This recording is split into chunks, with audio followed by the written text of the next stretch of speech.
Do you have anything, any one humorous little anecdote that you could add here that I wouldn't even think of a question to ask for? Well, yes.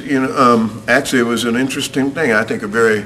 I was studying for the Episcopal ministry, and after college, I went to seminary in Virginia Theological Seminary in Alexandria, and I was studying to be an Episcopal priest, and I really loved theology, and I loved counseling and most everything about seminary.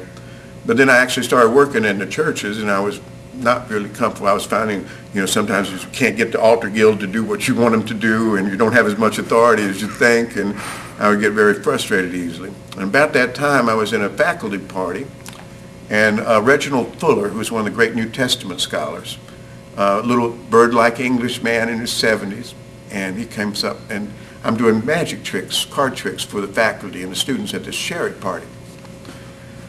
So I get a tap on the shoulder. It's Reginald Fuller, this famous professor, and he said, "May I speak with you a moment?" And I said, "Sure, Professor, what is it?" He says, when you do those little magic tricks, you light up like a firecracker. It's really wonderful to watch. Have you ever thought of doing that professionally?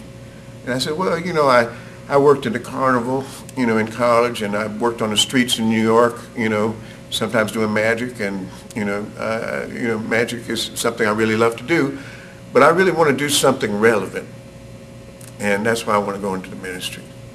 And he takes his glasses off and looks at me and says, well, it's not as if God needs you.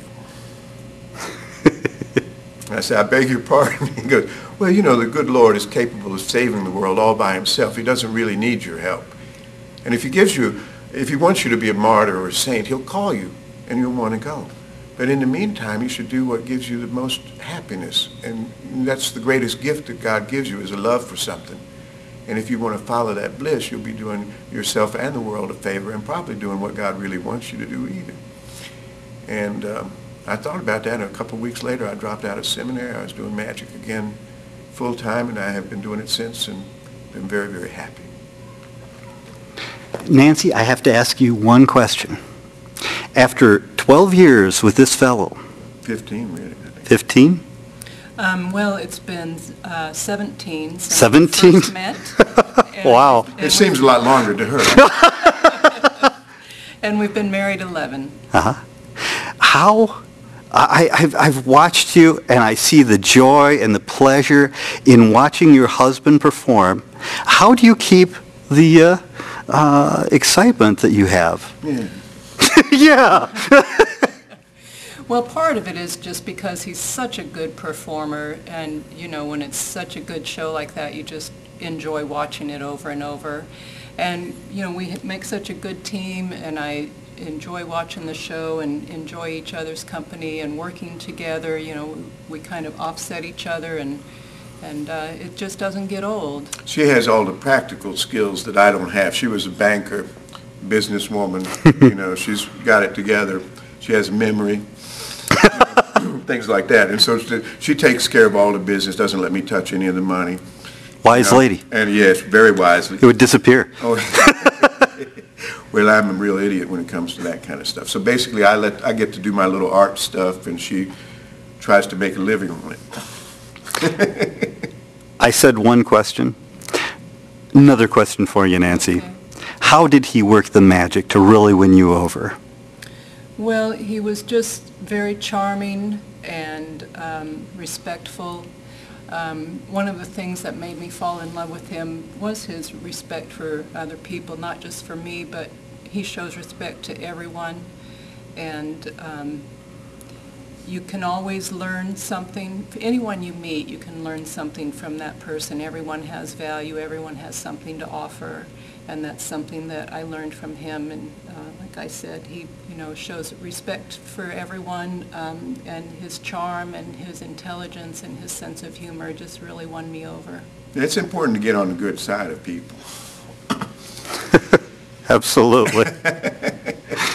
And you've probably already figured it out. I shoot a lot of conventions where you have the odder residents, the geeks, the nerds, where we proudly claim to be geeks and nerds, but some of us aren't so great with women. Any recommendations on what we can do?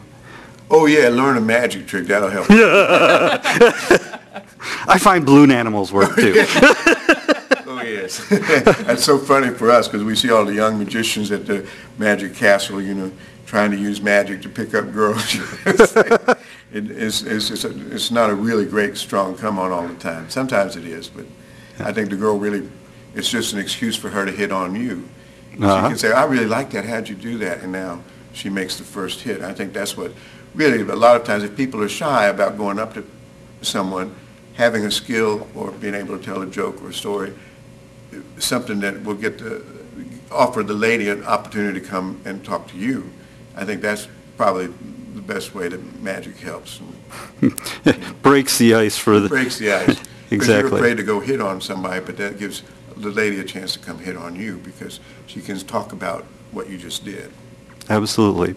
Thank you so much. I loved the show, and you're delightful people. I love you too.